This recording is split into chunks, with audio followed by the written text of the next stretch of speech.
মহামান্য আদালত, এই সেই খুনি। তার খুনের দায়িত্ব আমার ঘাড়ে চাপিয়ে দিয়ে আমাকে জেলে পাঠিয়েছিল, আমার জীবনটাকে তছনছ করে দিয়েছে।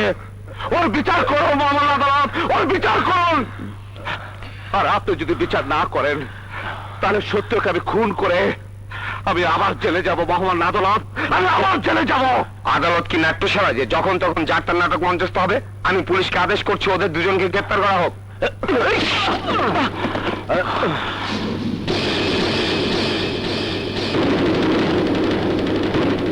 ইয়োর অনার, বিনা অপরাধে এই লোকটির কারাবাস হয়েছে। সেদিন মিথ্যের আড়ালে সত্য মুখ লুকিয়ে কেঁদেছে। সে অস্ত্র আমরা কেউ দেখিনি, কেউ দেখিনি। সে যে খুন করেছে তার যথেষ্ট প্রমাণ আদালত পেয়ে তাকে যাবজ্জীবন কারাদণ্ড দিয়েছিল। তাছাড়া এই উকিল সাহেব এই ঘটনাকে সত্য প্রমাণ করেই সেদিন তার শাস্তি বিধান করতে সাহায্য করেছিলেন। প্রায়শ্চিত্ত ইয়োর অনার, প্রায়শ্চিত্ত। সেই পাপের প্রায়শ্চিত্ত করার জন্যই আদালতের বিশেষ অনুমতি ক্রমে আমি আসামির পক্ষে দাঁড়িয়েছি। যে সমস্ত কারণ উপস্থাপন করায় সেদিন তার শাস্তি হয়েছিল, তার অন্যতম কারণ ছিল পিস্তলের গায়ে তার ফিঙ্গারপ্রিন্ট, কিন্তু সেটা ছিল সম্পূর্ণ মিথ্যে। সেটা প্রমাণ করার জন্যই ফিঙ্গারপ্রিন্ট এক্সপার্ট জনাব মশিউর রহমান সাহেবকে আমি আদালতে আসতে অনুরোধ করেছি। আমি তাকে সাক্ষ্য হিসেবে জেরা করার অনুমতি প্রার্থনা করছি ইওর অনার। অনুমতি দেয়া গেল।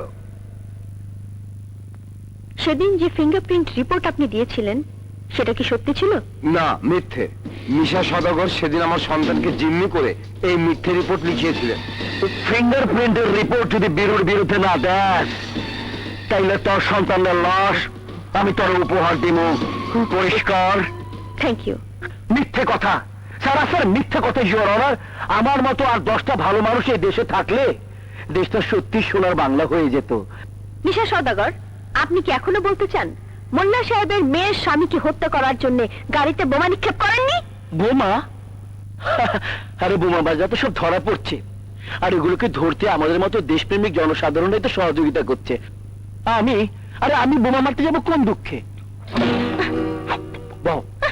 খোকাকে জিম্মি করে মোল্লা সাহেবের সয় সম্পত্তি হাতিয়ে নিতে চাননি? উকিল সাহেব আর মাথায় বোধ হয় সামান্য কদুর তেল দেওয়া দরকার। কেমন জানি এলোমেলো কথা বলছেন। খোকাকে জিম্মি করতে চেয়েছিল সে।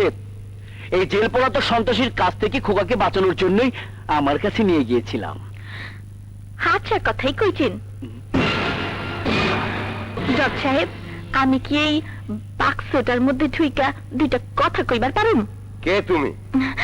আমি ফুলবানু, ভেজাল খাবারের হোটেল চালাইতাম।